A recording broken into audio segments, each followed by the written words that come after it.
Hello and hi. ഇന്ന് വീണ്ടും ഞാനൊരു വീഡിയോ ആയിട്ട് വന്നു. കാര്യം ഇന്നലെ ഞാൻ രാത്രി ചെയ്ത ഒരു സ്നാക്ക് ഐറ്റമാണ്. വളരെ നല്ലതാണ്. അതുകൊണ്ട് തന്നെയാണ് ഞാൻ നിങ്ങൾക്കും കൂടി ഷെയർ ചെയ്യുന്നത്.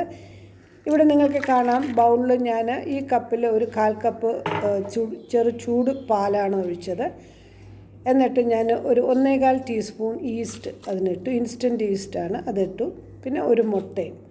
അപ്പോൾ അതിട്ട് നന്നായിട്ടൊന്ന് വിസ്ക് കൊണ്ട് തന്നെ ഒന്ന് ബീറ്റ് ചെയ്തിട്ട് അത് മാറ്റി വെച്ചു. കാര്യം ഞാനിവിടെ എടുക്കുന്നത് മൈദാമാവാണ്. 2 കപ്പോളം മൈദാമാവുണ്ട്. അതിൽ പാകത്തിനുള്ള ഉപ്പും ഒരു 1/2 ടീസ്പൂൺ ബേക്കിംഗ് സോഡയും കൂടെ ഇട്ട് നന്നായിട്ടൊന്ന് ഇളക്കി ഒന്ന് യോജിപ്പിച്ചതിന് ശേഷം അരപ്പയിൽ അരിച്ചാണ് എടുക്കുന്നത്. ഒരു പ്രാവശ്യം അരിച്ചിട്ടുള്ളൂ, കാര്യം തരിയൊന്നും ഇല്ലാതെ ഇരിക്കാനായിട്ട്.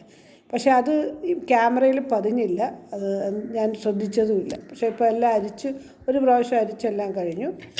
കാര്യം തരി വല്ലതും ഉണ്ടെങ്കിൽ അപ്പം നമുക്കത് മാറിക്കിട്ടും. കേക്കിനൊക്കെ ആണെങ്കിൽ അറ്റ്ലീസ്റ്റ് ഒരു 3 പ്രാവശ്യമെങ്കിലും നമ്മൾ അരപ്പയിൽ അരിക്കണം. അപ്പോൾ ഇതിപ്പം പാകത്തിന് എനിക്ക് കിട്ടി. ഞാനിനി അതിൽ ഒരു 50 ഗ്രാമിൻ്റെ ബട്ടറും കൂടെ ഇട്ടിട്ട് നന്നായിട്ട് കുഴച്ച് മാറ്റി വെച്ചു. ഒരു 1-2 മണിക്കൂർ അതവിടെ ഇരിപ്പുണ്ടായിരുന്നു.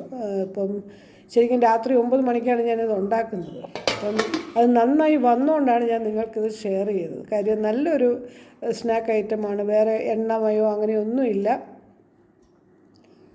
ഇത് ഗോതമ്പിലും ഉണ്ടാക്കാം, മൈദയിലും ഉണ്ടാക്കാം. ഇതിപ്പോൾ ഞാൻ ഉണ്ടാക്കിയിരിക്കുന്ന മൈദയിലാണ്. ഞാൻ ഈ ചപ്പാത്തി പരത്തും പോലെ പരത്തിയിട്ട് ഒരു ലെയറിൽ ബട്ടർ പുരട്ടിയിട്ടാണ് അടുത്ത ലെയർ അതിൻ്റെ പുറത്തിട്ട് വീണ്ടും നന്നായിട്ട് പിന്നെ ഷേപ്പ് വരുത്തിയിട്ട് ഇപ്പോൾ ട്രേ ഞാൻ ബട്ടർ പുരട്ടി വെച്ചു. ഇനി നമുക്കിതിനെ ഒന്ന് കട്ട് ചെയ്യണം.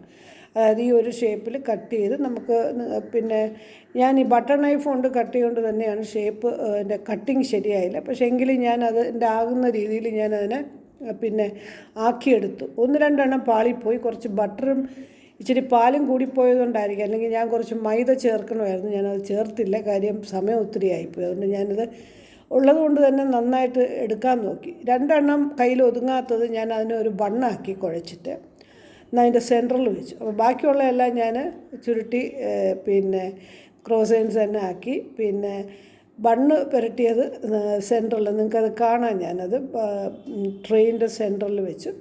ഏതായാലും അതിനെ ഇരിക്കട്ടെ എന്ന് വിചാരിച്ചു. ഒരു പ്രത്യേക നമ്മൾ പുറത്തൊന്നും കൊടുക്കുന്നില്ലല്ലോ, വീട്ടിൽ തന്നെയാണല്ലോ.